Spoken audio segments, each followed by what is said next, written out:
नमस्कार दोस्तों। उत्थान एजुकेशन ऐप पर आपका मैं वी आर जाखड़ हार्दिक अभिनंदन करता हूं। आपके भौतिक विज्ञान के अगले टॉपिक पर आज चर्चा करते हैं। वो टॉपिक अपना है क्वांटमीकरण। वो टॉपिक अपना है क्वांटीकरण का सिद्धांत। मेरे प्यारे विद्यार्थी, क्वांटीकरण का सिद्धांत क्या है, आज इस पर चर्चा करते हैं। तो क्वांटीकरण का सिद्धांत किसे कहते हैं, इसके बारे में पूर्ण चर्चा करते हैं। तो मेरे विद्यार्थी, क्वांटीकरण का सिद्धांत क्या है? किसी भी वस्तु पर आवेश का मान, किसी भी वस्तु पर आवेश का मान एक न्यूनतम आवेश के मान का पूर्ण गुणज होता है। न्यूनतम आवेश क्या होता है? न्यूनतम आवेश होता है 1.6 इंटू 10⁻⁻19 कूलम। इसका क्या होता है? शेष जो भी वस्तु पर आवेश होगा इसका पूर्ण गुणज होगा। उसे उस न्यूनतम मान को इस न्यूनतम मान को अपन क्या कहते हैं? आवेश का क्वांटा कहते हैं। क्या कहते हैं? आवेश का क्वांटा कहते हैं। अर्थात अपन कह सकते हैं Q बराबर plus minus N E, Q equal to plus minus N E. जहां पर प्लस और माइनस का जिक्र इसलिए किया गया है कि आवेश दो प्रकार के होते हैं। या तो आवेश पॉजिटिव हो सकता है या आवेश नेगेटिव हो सकता है, इसलिए पॉजिटिव और नेगेटिव लिखा। यहाँ एन का अर्थ यह है कि जो स्थानांतरीय आवेश, स्थानांतरीय इलेक्ट्रॉन हुए, सॉरी, स्थानांतरीय इलेक्ट्रॉनों की क्या है? संख्या है। और ये क्या होनी चाहिए? पूर्णांक होनी चाहिए। क्या होनी चाहिए? पूर्णांक होनी चाहिए। और ई क्या है? आवेश का क्वांटा है। अभी अपन ने बात की थी आवेश का क्वांटा कितना होता है? 1.6 इंटू 10⁻⁻19 कूलाम होता है। यदि अब प्यारे विद्यार्थियों इस एन की जगह में एन इक्वल टू क्या रख दूं? 1 रखता हूं। एन इक्वल टू क्या रखता हूं? 1 रखता हूं। तो मेरे पास क्यू बराबर प्लस माइनस एन की जगह 1 तो ई होगा। क्या होगा? ई होगा। ये वस्तु पर न्यूनतम संभव आवेश है। ये वस्तु पर क्या है? न्यूनतम संभव आवेश है। इसे अपन क्या कहते हैं? क्वांटा कहते हैं। इसे अपन क्या कहते हैं? क्वांटा कहते हैं। क्वांटा, इसे अपन क्या कहेंगे? क्वांटा कहेंगे। तो क्वांटा शब्द है, उसका निर्धारण मिलिकन के तेल बूंद प्रयोग से किया गया। क्वांटा का निर्धारण कहां से दोस्तों हुआ है? मिलिकन के तेल बूंद का प्रयोग है, वहां से किया गया है। किसका? क्वांटा का।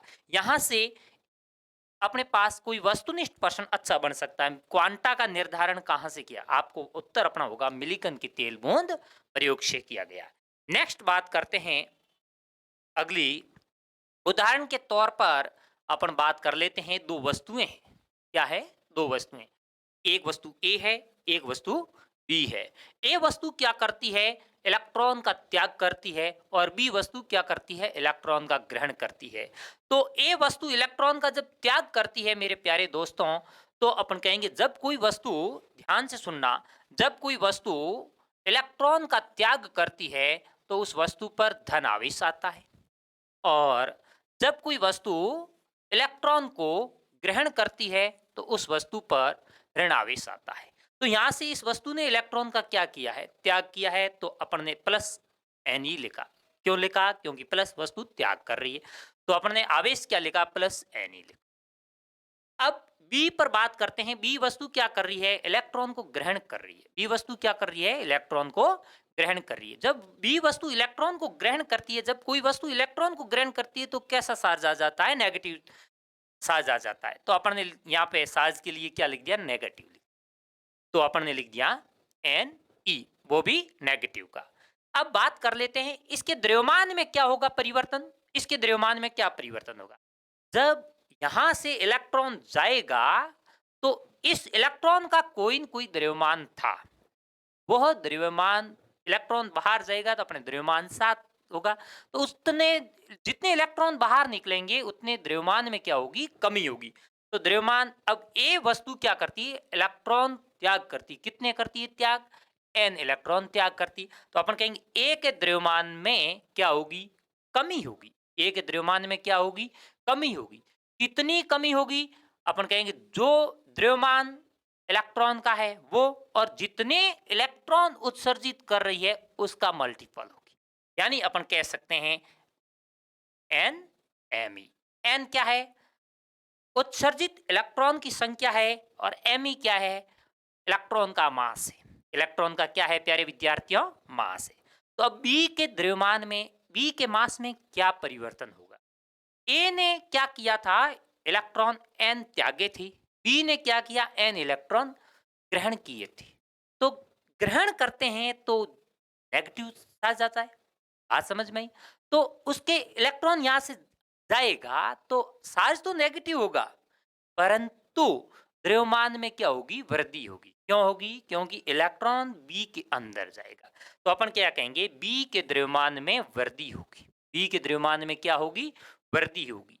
वृद्धि कितनी होगी, इलेक्ट्रॉन का द्रव्यमान है वो, और कितने इलेक्ट्रॉन बी में गए उनका मल्टीपल होगी। मुझे उम्मीद है यहां तक आपको समझ में आया हो। बात आ रही है एन, ये आप लिख रहे हैं क्या है, एन, यहां से एन इलेक्ट्रॉन उत्सर्जित हो रहे हैं, तो स्थानांतरित इलेक्ट्रॉनों की अपने पास क्या है, एन संख्या है। यदि यहाँ पे मेरे प्यारे दोस्तों एन की जगह में यदि एक इलेक्ट्रॉन उत्सर्जित करता, एक इलेक्ट्रॉन, कितने इलेक्ट्रॉन उत्सर्जित करता, एक इलेक्ट्रॉन उत्सर्जित करता, तो मेरे पास यहाँ एन की जगह 1 आता, 2 होते तो 2, 3 3, इसका मतलब ये हुआ एन मेरे पास 1 2 3 4, कुछ भी वैल्यू आ सकती, परंतु ये वैल्यू पॉइंटों में नहीं आनी चाहिए, भिन्न के रूप में नहीं आनी चाहिए। अब बात करते हैं अगली एग्जाम्पल की, आंकिक क्वेश्चन की बात करते हैं, न्यूमेरिकल पोर्शन पे आते हैं। किस अकॉर्डिंग से न्यूमेरिकल इस सूत्र पे होते हैं, अपन ने अभी सूत्र याद किया था, क्यू बराबर एन ई, वो भी प्लस और माइनस। इस फॉर्मूले के बेस्ड पे किस प्रकार से अपन क्वेश्चन कर सकते हैं, इस पे अपन थोड़ी चर्चा कर लेते हैं। तो मेरे प्यारे विद्यार्थी, अपने पास एक प्रश्न है, अपने पास एक प्रश्न है,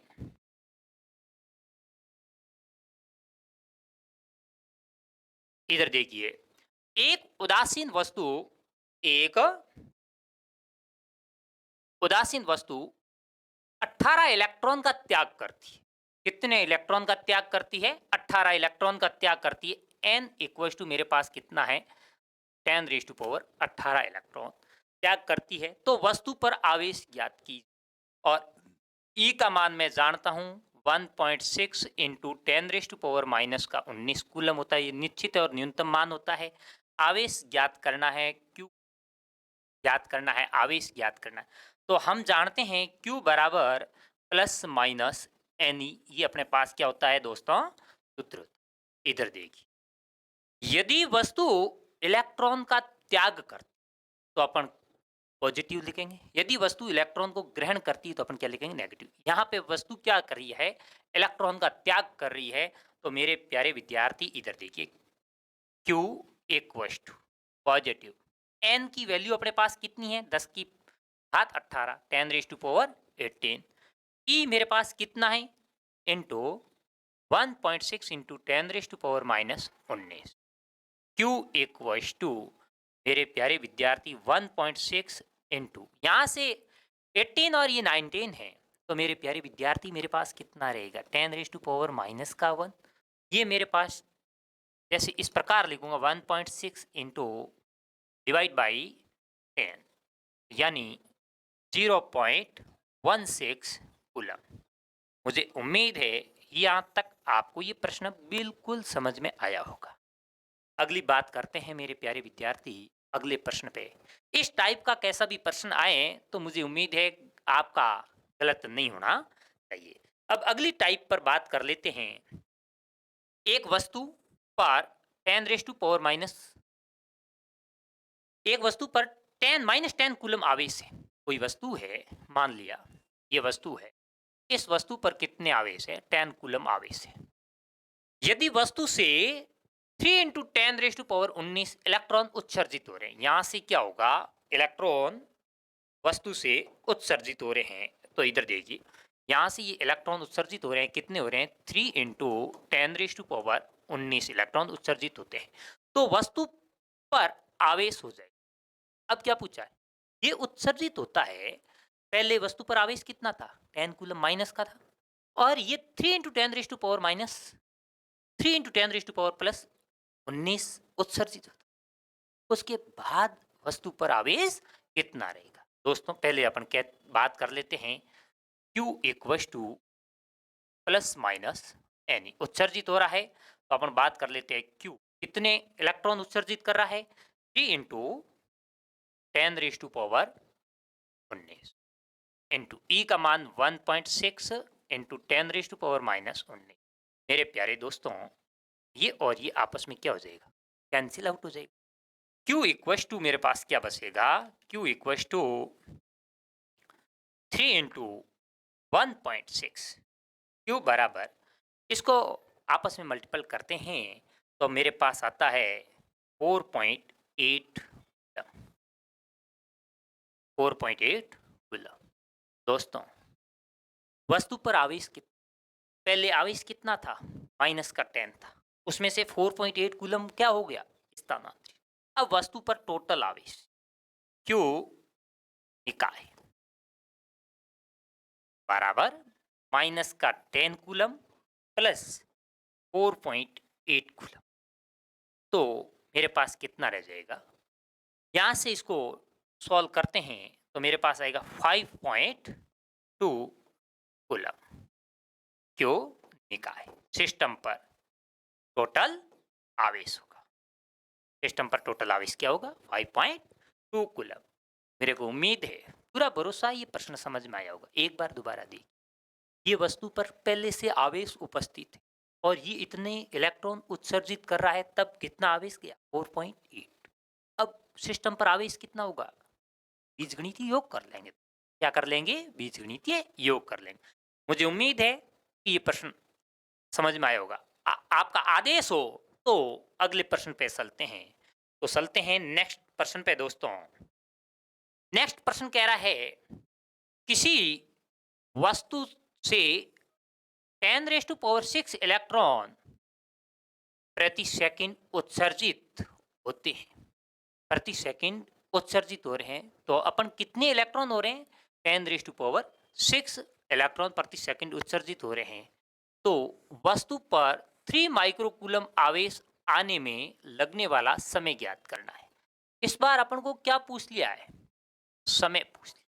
क्या पूछ लिया है, समय पूछ लिया। तो अपन कहेंगे प्रति सेकंड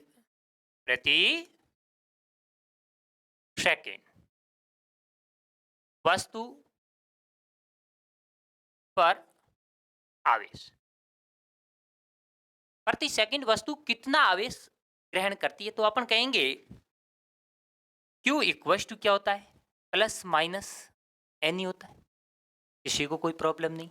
तो मेरे प्यारे दोस्तों, प्रति सेकंड की बात हो रही है, एन का मान अपने पास कितना है, 10⁻⁶। तो मैं लिखूंगा 10⁻⁶ इंटू 1.6 इंटू 10⁻⁻⁹ बराबर ये कितना होगा, 1.6 इंटू, इसको सॉल्व करते हैं तो अपने पास होता है 19 और 6 10⁻⁻⁻13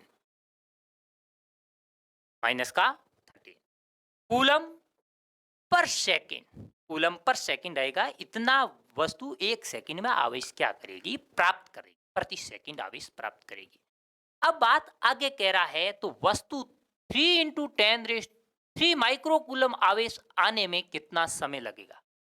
3 माना अपन कह देते हैं, यदि 3 कूलम आने, माना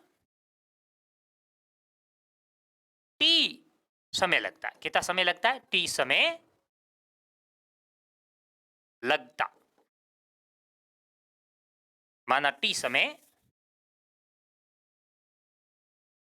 लगता है, कितना समय लगता है दोस्तों, T समय लगता है। अब इधर देखिए, प्रति सेकंड कितना, 1.6 इंटू 10⁻⁻13 इंटू टी बराबर कितना, 3 माइक्रोकूलम। 1.6 इंटू 10⁻⁻13 इंटू टी बराबर 3 इंटू माइक्रो जब भी हटाते हैं दोस्तों, हेसों की म्यू इक्वल टू होता है 10⁻⁻6। तो इंटू में लिख दें म्यू की जगह 10⁻⁻6। यहां से टी सॉल्व करेंगे प्यारे विद्यार्थी, इधर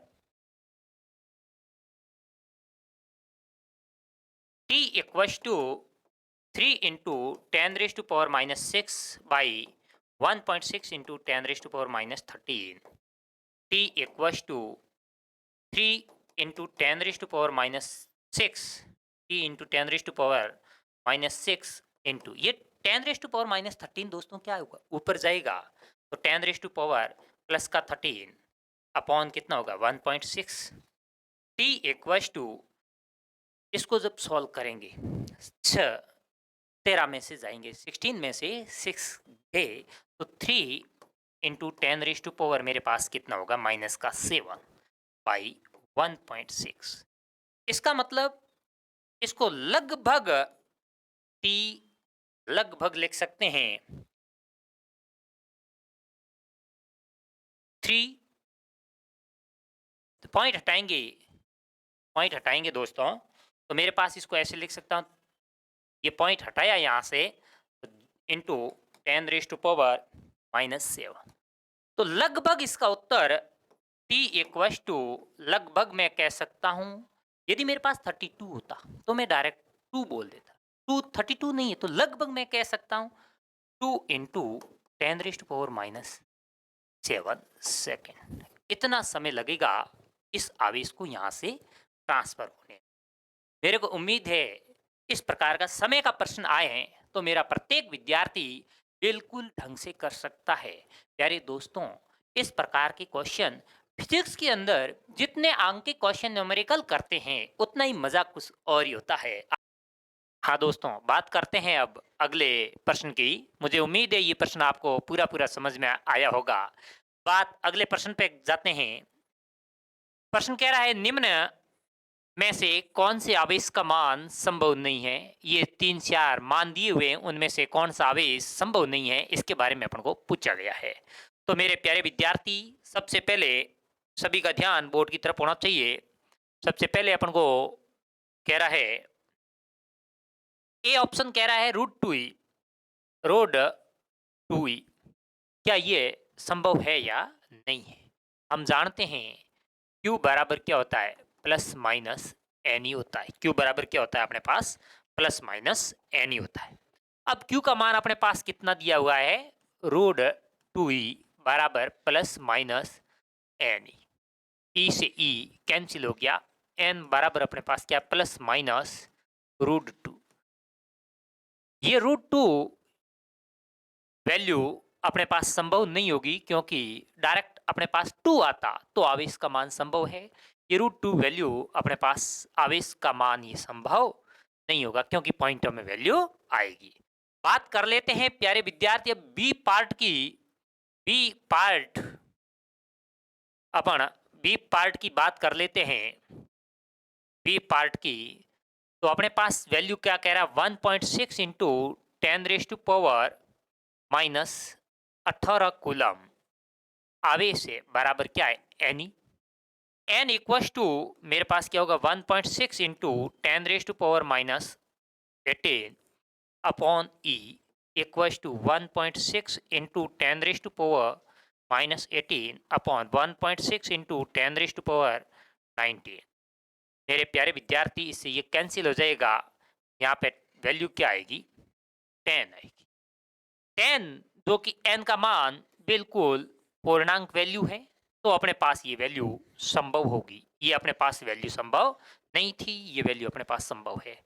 बात करते हैं सी पार्ट की। इस पार्ट की बात कर लेते हैं सी पार्ट की।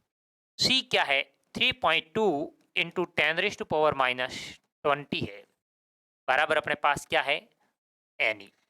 तो n equals to 3.2 into 10⁻⁻20 upon 1.6 into 10⁻⁻19। ये 1.6 कहाँ से लेके आया, ये ई इसके भाग में आ गया। मेरे प्यारे विद्यार्थी, पॉइंट टू पॉइंट क्या हो गया, कैंसिल हो गया। n इक्वल्स टू मेरे पास क्या आ गया, ये अपन ने इसको काटा तो 2 into 10⁻⁻20 into 10⁻⁻19 n equals to 2 into 10⁻⁻1 n equals to 2 upon 10 equals to 0.2।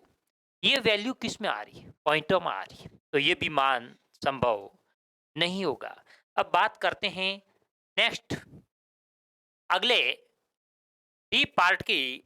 D part में प्यारे विद्यार्थियों क्या कह रहा है, क्या एक कूलम संभव है।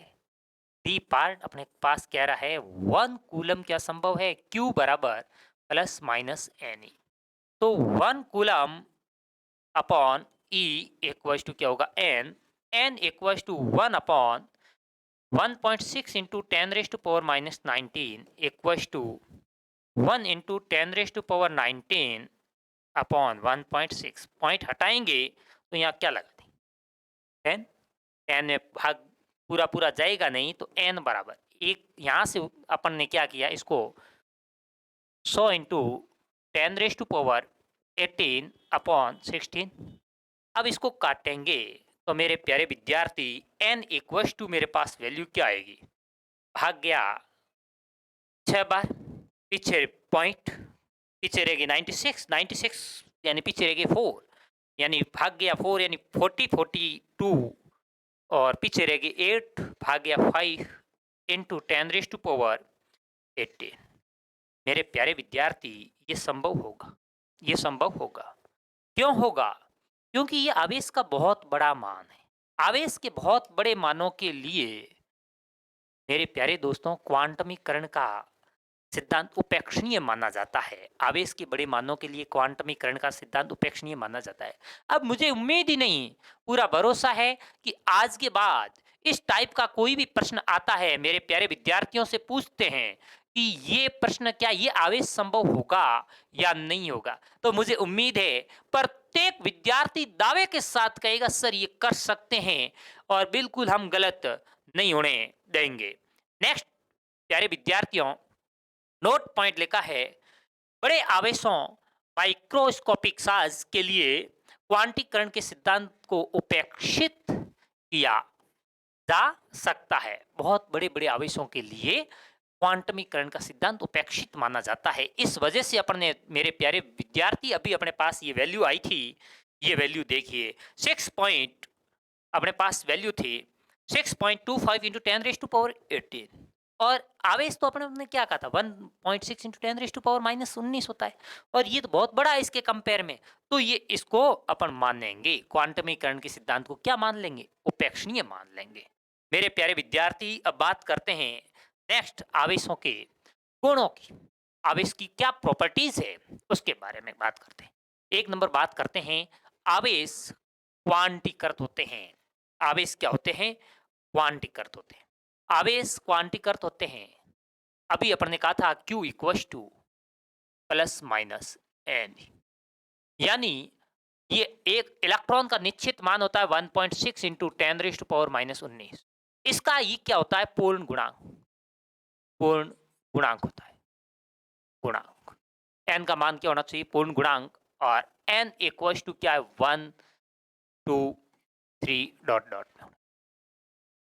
तब आवेश क्या रहेगा, क्वांटमीकरण रहेगा। आवेश स्थानांतरणीय है। मेरे प्यारे दोस्तों, आवेश को क्या किया जा सकता है, एक वस्तु से दूसरी वस्तु में स्थानांतरित किया जा सकता है। आवेश को न तो अपन उत्पन्न कर सकते हैं और नहीं अपन नष्ट कर सकते हैं। इसका मतलब यह है कि एक वस्तु यानी इस वस्तु से इस वस्तु में आवेश का केवल ट्रांसफर कर सकते हैं, बाकी आवेश को उत्पन्न और आवेश को नष्ट नहीं किया जा सकता है। आवेश योगात्मक प्रकृति का होता है। आवेश किस प्रकृति का होता है मेरे प्यारे विद्यार्थियों, आवेश योगात्मक प्रकृति का होता है। यहाँ योगात्मक प्रकृति से ये तात्पर्य है कि ये मेरे पास, मान लिया एक एग्जाम्पल के तौर पे मैं लेता हूँ, ये क्यू ए कोई वस्तु है, उस पर मेरे पास चार्ज कितना है, -12 कूलम आवेश है। और एक मेरे पास बी वस्तु है, इस पर मैंने मान लिया 10 कूलम चार्ज है। मेरे प्यारे दोस्तों, इसका निकाय यानी total Q system equal to, मैं क्या कह सकता हूं, Q A plus Q B, Q A plus Q B. Total बीज योगात्मक प्रकृति का है, मैंने योगात्मक योग कर दिया इसका। अब मेरे पास क्या है, क्यू ए मेरे पास क्या है, -12, तो मैंने लिखा नेगेटिव का 12 प्लस 10 कूलम, मैंने लिख दिया 10 कूलम। अब मेरे प्यारे दोस्तों, इसका बीजगणितीय योग करेंगे तो मेरे पास क्या रहेगा, -2 कूलम। कौन होगा, क्यू सिस्टम, यानी निकाय पर अभी अब टोटल आवेश कितना आया, -2 कूलम। इसका मतलब ये क्या है, आवेश योगात्मक प्रकृति का है। आवेश किस प्रकृति का है, योगात्मक प्रकृति का है। मेरे प्यारे विद्यार्थियों, अब बात करते हैं नेक्स्ट प्रॉपर्टी की अगली प्रॉपर्टी है आवेश संरक्षित रहता है। आवेश क्या रहता है? संरक्षित रहता है। संरक्षित न तो आवेश उत्पन्न होते हैं और न ही आवेश नष्ट होते हैं। इसका मतलब ये है कि इस वस्तु से इस वस्तु में आवेश का ट्रांसफर होगा तो भी आवेश का टोटल निकाय का आवेश हमेशा संरक्षित रहेगा, यानी निकाय का सिस्टम का आवेश चेंज नहीं होगा। ए से बी वस्तु में आवेश का ट्रांसफर हो सकता है परंतु सिस्टम का टोटल आवेश क्या रहेगा? कांस्टेंट रहेगा। निकाय का टोटल आवेश संरक्षित रहेगा, हमेशा नियत रहेगा, मतलब फिक्स रहेगा, जो है वो रहेगा, न तो नष्ट होगा और न ही क्या रहेगा? उत्पन्न किया जा सकता है। अगली बात कह रहा है, अगली प्रॉपर्टी ये है समान प्रकृति के आवेश। समान प्रकृति का आवेश यानी पॉजिटिव पॉजिटिव है या नेगेटिव नेगेटिव है। ये मेरे प्यारे दोस्तों समान, और ये भी समान प्रॉपर्टी के आवेश, पॉजिटिव पॉजिटिव या नेगेटिव नेगेटिव। प्रतिकर्षण होता है, यानी दोनों आवेश, ये ए वस्तु है, ये पॉजिटिव चार्ज से है और ये बी वस्तु है, ये भी पॉजिटिव चार्ज से है। ये दोनों आपस में क्या करेगी? रिपल करेगी। ये इधर हो जाएगी, ये रिपल इधर हो जाएगी, या इस प्रकार से आवेश समान, दो वस्तुएं समान आवेश से आवेशित है तो आपस में प्रतिकर्षित होगी। या ये नेगेटिव नेगेटिव चार्ज से है तो भी क्या होगी? रिपल होगी। यदि मेरे प्यारे दोस्तों दोनों वस्तुओं पर ए पर और बी पर दोनों पर क्या आवेश दे दिया जाए, आपस में विपरीत प्रकृति, एक नेगेटिव चार्ज है एक पॉजिटिव चार्ज है, तो आपस में वो दोनों वस्तुएं अट्रैक्ट होगी, दोनों वस्तुओं में आकर्षण बल लगेगा।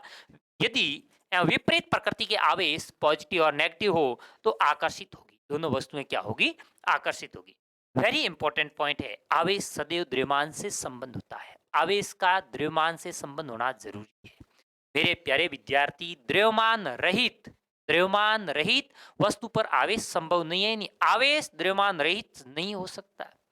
परंतु ये कोई जरूरी नहीं है कि किसी वस्तु पर आवेश हो तो उसका, किसी वस्तु का द्रव्यमान हो उस पर आवेश होना जरूरी, ये कोई जरूरी नहीं है। यानी बिना द्रव्यमान, बिना आवेश की तो वस्तु हो सकती है परंतु बिना द्रव्यमान की वस्तु पर आवेश नहीं हो सकता। बिना द्रव्यमान आवेश संभव नहीं है और बिना आवेश द्रव्यमान संभव है।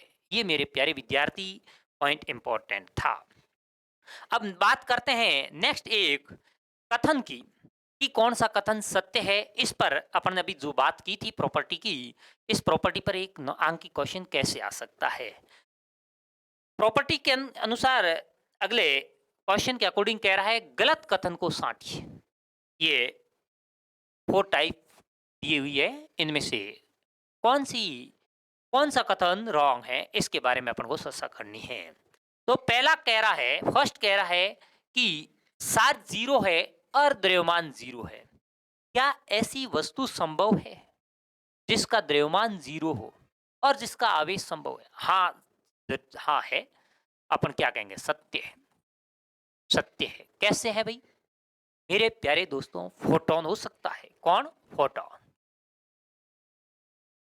फोटोन का विराम द्रव्यमान शून्य होता है। फोटोन का विराम द्रव्यमान क्या होता है? शून्य होता है। और फोटोन पर चार्ज जीरो होता है, और फोटोन पर चार्ज जीरो होता है। चार्ज क्या होता है? जीरो होता है। फोटोन का विराम द्रव्यमान जीरो, मास फोटोन का विराम में जीरो होता है, चार्ज जीरो होता है। इसका मतलब ये सत्य है।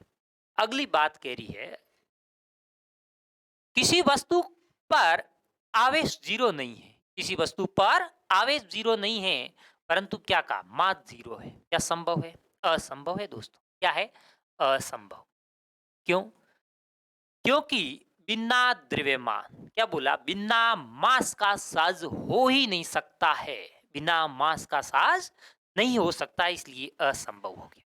अगली बात कह रहा है कि साज जीरो है, नहीं है। साज तो जीरो नहीं है और मास भी जीरो नहीं है। बिल्कुल सत्य है। क्या है?